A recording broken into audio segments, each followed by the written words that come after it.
بسم اللہ الرحمن الرحیم۔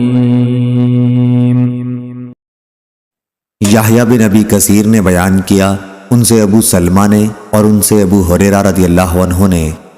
کہ رسول اللہ صلی اللہ علیہ وسلم نے فرمایا، جو کوئی شب قدر میں ایمان کے ساتھ اور حصول ثواب کی نیت سے عبادت میں کھڑا ہو، اس کے تمام اگلے گناہ بخش دیے جائیں گے، اور جس نے رمضان کے روزے ایمان کے ساتھ اور ثواب کی نیت سے رکھے، اس کے اگلے تمام گناہ معاف کر دیے جائیں گے۔ صحیح بخاری حدیث نمبر 1901۔ ابن ابی ذئب نے بیان کیا، ان سے سعید مقبری نے، ان سے ان کے والد کیسان نے اور ان سے ابو ہریرہ رضی اللہ عنہ نے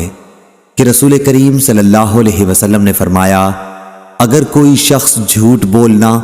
اور دغابازی کرنا روزے رکھ کر بھی نہ چھوڑے تو اللہ تعالیٰ کو اس کی کوئی ضرورت نہیں کہ وہ اپنا کھانا پینا چھوڑ دے۔ صحیح بخاری حدیث نمبر 1903۔ عطا نے خبر دی، انہیں ابو صالح نے جو روغن زیتون اور گھی بیچتے تھے، انہوں نے ابو ہریرہ رضی اللہ عنہ سے سنا کہ رسول کریم صلی اللہ علیہ وسلم نے فرمایا،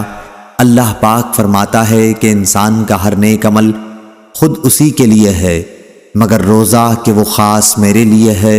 اور میں ہی اس کا بدلہ دوں گا، اور روزہ گناہوں کی ایک ڈھال ہے، اگر کوئی روزے سے ہو تو اسے فحش کوئی نہ کرنی چاہیے اور نہ شور مچائے۔ اگر کوئی شخص اس کو گالی دے یا لڑنا چاہے تو اس کا جواب صرف یہ ہو کہ میں ایک روزے دار آدمی ہوں، اس ذات کی قسم جس کے ہاتھ میں محمد صلی اللہ علیہ وسلم کی جان ہے، روزے دار کے منہ کی بو اللہ تعالیٰ کے نزدیک مشک کی خوشبو سے بھی زیادہ بہتر ہے۔ روزے دار کو دو خوشیاں حاصل ہوں گی، ایک تو جب وہ افطار کرتا ہے تو خوش ہوتا ہے، اور دوسرے جب وہ اپنے رب سے ملاقات کرے گا تو اپنے روزے کا ثواب پا کر خوش ہوگا۔ صحیح بخاری حدیث نمبر 1904۔